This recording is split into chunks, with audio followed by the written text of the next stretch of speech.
Malam saya forum satu ni, ada satu remaja tu buat soalan. Dia kata zaman Nabi tu tak 1400 tahun dulu, cabaran-cabaran dia, orang minum arak, orang sembah berhala, cabaran-cabaran macam tu lah.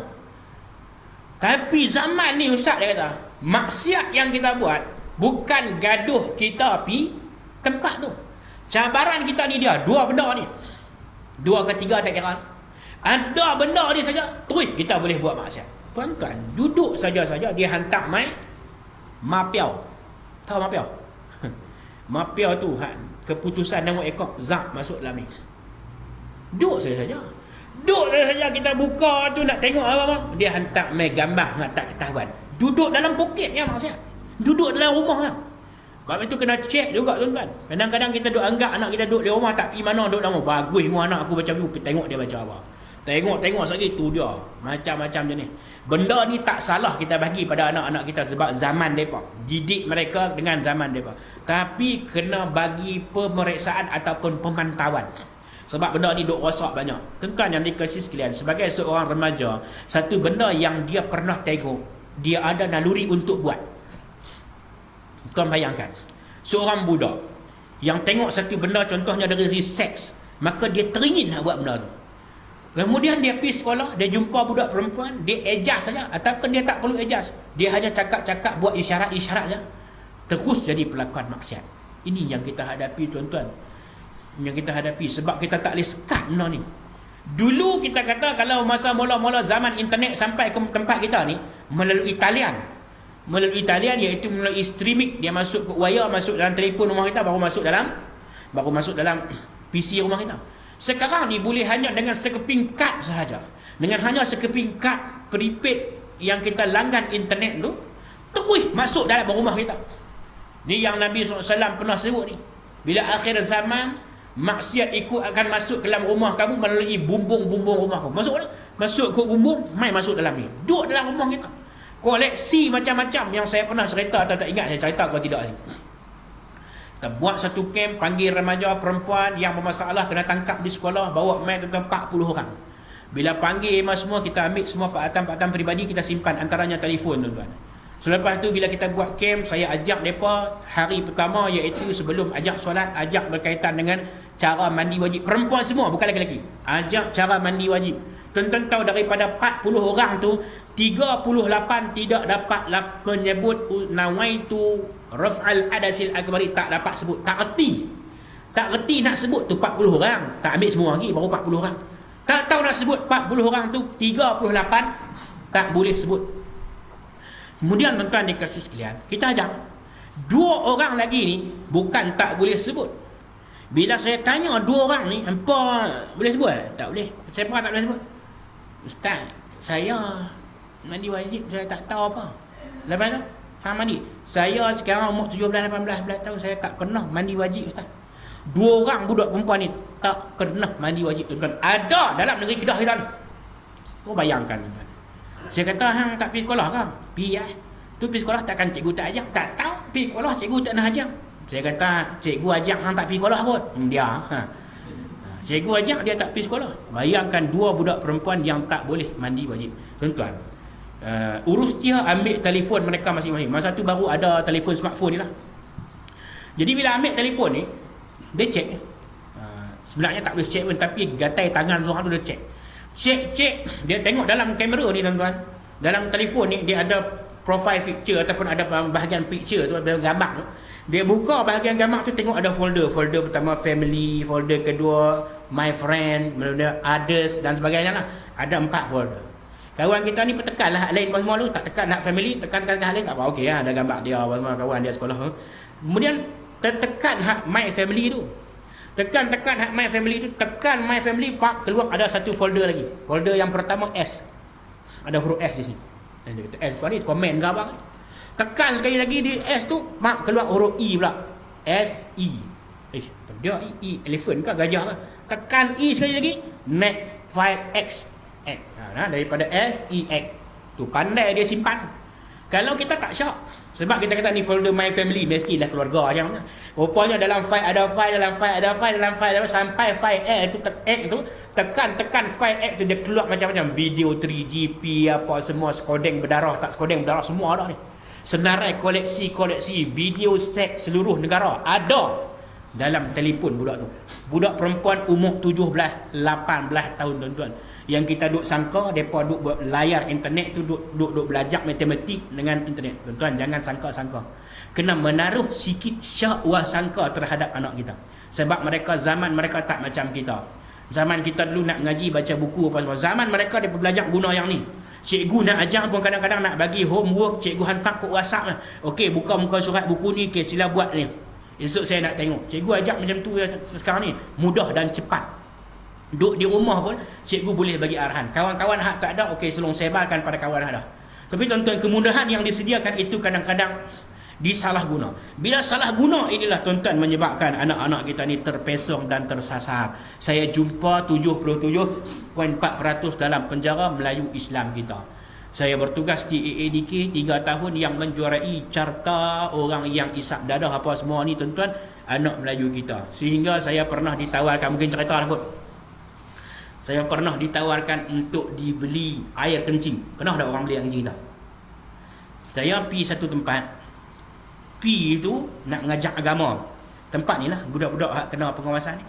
Tiba-tiba saya pergi masuk tandas tu. Ada seorang tu main kata, "Ustaz, tolong saya." Tolong saya apa? Dia main tu nak buat pemeriksaan air kencing. Bila jumpa dia kata, "Ustaz, tolong saya." "Tolong apa?" "Saya ni lagi nak kena cek air kencing." Lepas tu saya ni biasa ada sulam-sulam sikit. Saya kata, "Sulam-sulam tu apa?" "Sulam-sulam lah Ustaz, tak faham tak dah." Kan.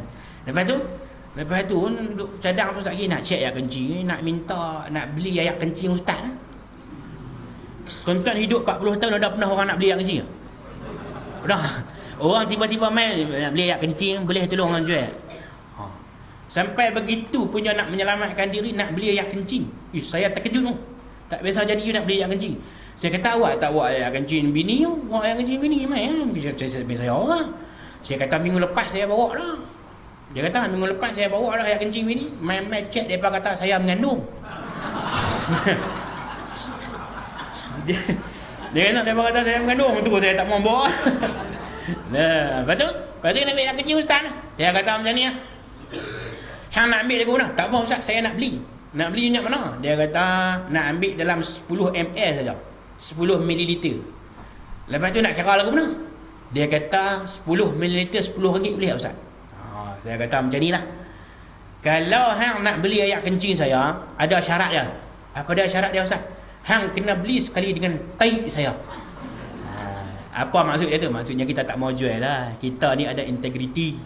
Takkan nak jual air kencing orang tak biasa buat lah. Kan? Lepas tu, "Wah Ustaz, orang nak beli air kencing nak jual tai." Hang tu kalau hang sanggup nak beli air kencing, hang kena sanggup beli tai sama. Hang tunggu saya aku nak pergi berak. Hoi, kau kata apa? Tak dia beli ya. Tu sampai setara tu punya nak menyelamat. Siapa tu? Orang kita.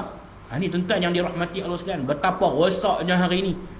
Kemudian dia takut benda tu pula, dia berbalas ayat ketum pula. Macam-macam jenis lah. Dia cari mereka saja nak cari nak menjahanamkan diri sendiri. Pasal apa ni? Pengaruh-pengaruh ni yang dibawa oleh ni. Jadi tuan-tuan, kita lah berperanan. Kita mulakan dalam keluarga kita dulu. Pastikan anak kalau pergi mana kita cek dengan siapa dia kawan, dia bawa apa, dia pergi tuition betul ke tak pergi, kita. Kemudian anak jiran kita, tuan-tuan kalau duduk sini, tuan-tuan sepakat lah. Ni hang nampak anak aku tuan-tuan mana hang bagi tahu. Tuan-tuan sepakat. Tuan-tuan kena sepakat. Kita pun nampak anak kawan bagi tahu, kawan pun nampak anak kita bagi tahu. Macam Pak Menakan dengan ayah kita buat dulu ni. Pak Menakan nampak kita tuan-tuan mana dia balik habang. Macam ni kena. Itu pengajaran kita lah ni. Kalau cerita nak orang hampa jaga dalam kain, hampa sudah lah jaga tepi kain orang lah. Kain hang tu pun koyak lah. Orang kita lah ni. Tapi tuan-tuan mulakan dengan tempat tuan-tuan ni pakat-pakat. Ni anak besar-besar lah kan. Anak besar-besar lah. Bagi tahu lah pada ni anak hang lagu ni. Tapi memanglah bila kita nak dakwah macam ni, orang kata hampa jaga hampa sudah lah, kacau kami, hang tu pun tak tahu mana pun. Lagu tu lah. Biasa kita akan jumpa lagu tu. Tapi kalau tuan-tuan betul-betul nak, ini cara dia. Cara yang orang tua-tua dulu buat.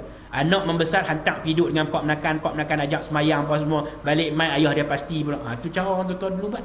Kita lah ni tak apa boleh buat sebab kita pentingkan diri masing-masing. Itu nama dia sambung perjuangan Nabi. Kemudian seterusnya tuan-tuan, antaranya lagi yang kata kita sayang pada Nabi ialah sayang kepada orang yang Nabi sayang. Sayang kepada orang yang Nabi sayang. Yang pertama, al-ulama'u warasatul anbiya. Nabi sayang mereka-mereka ini, iaitu ulama pewaris Nabi. Kena dekat dengan tok guru, tuan-tuan. Sebab tok guru ni bawa apa yang Nabi bawa, pewaris Nabi. Ulama kena dekat, bukan dihina, bukan dimaki, bukan dicaci, bukan dipercacai dan sebagainya. Kita kena mengambil sikap apabila seorang itu kategori ulama, kita kena dekat dengan dia sebab dia merupakan pelita menerangi kehidupan kita. Jangan kita jadikan ulama ini sesuatu yang kita benci, tuan-tuan. Kena jumpa, kena dekat, kena duduk dekat dengan mereka. Ini orang yang Nabi kasih. Nabi SAW suka, kita pun kena dekat dengan mereka. Itu ulama. Yang kedua tuan-tuan, anak-anak kecil. Sebut dah tadi. Yang ketiga, orang tua-tua. Orang-orang tua. Orang-orang tua.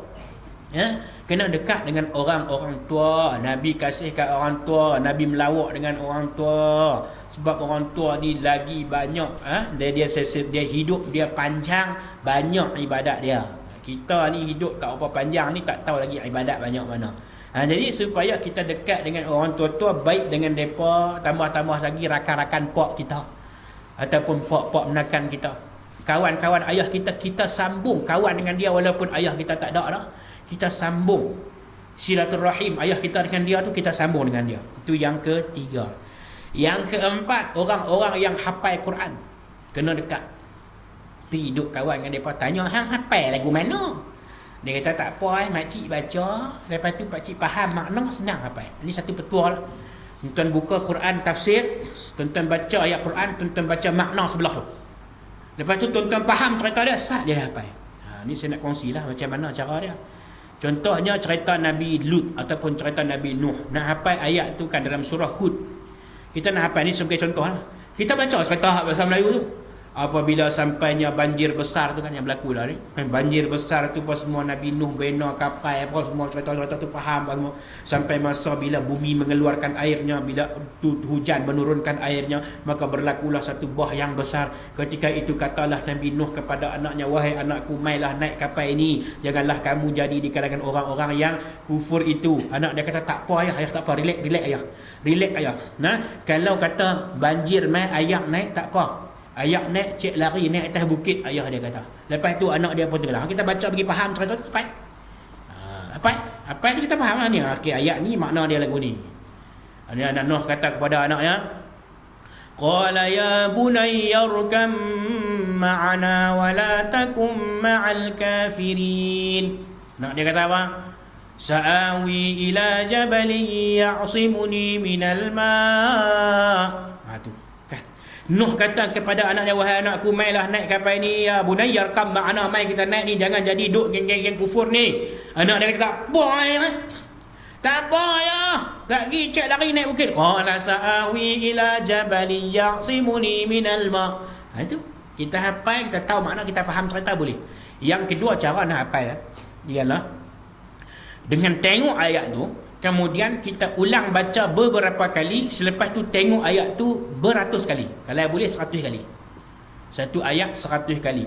Qad aflahal mu'minuna alladhina hum fi salatihim khashi'un. 2 kali, 3 kali ulang dah lancar. Kemudian tengok ni, kaedah tengok ni kita akan dapat bayangkan dalam otak kita. Macam kita duduk tengah malam seorang-seorang kita tengok gambar hantu Kak Limah duk bunyi Husin, kita duk tengok seorang-seorang. Habis gambar tu nak kencing, kita pun pi masuk dalam bilik ayam, baru gaya nak kencing, tiba-tiba bunyi atas siling, bunyi gunggang-gunggang. Apa yang kita bayangkan masa tu? Kak Limah Husin. Tengok Kak Limah duduk atas bumbung. Pasal apa? Pasal kita tengok gambar tu 3 jam. Maka dia set dalam otak kita, hak bunyi atas bumbung tu Kak Limah. Begitu juga apabila kita melihat ayat Al-Quran, kita tengok sekali, kita baca,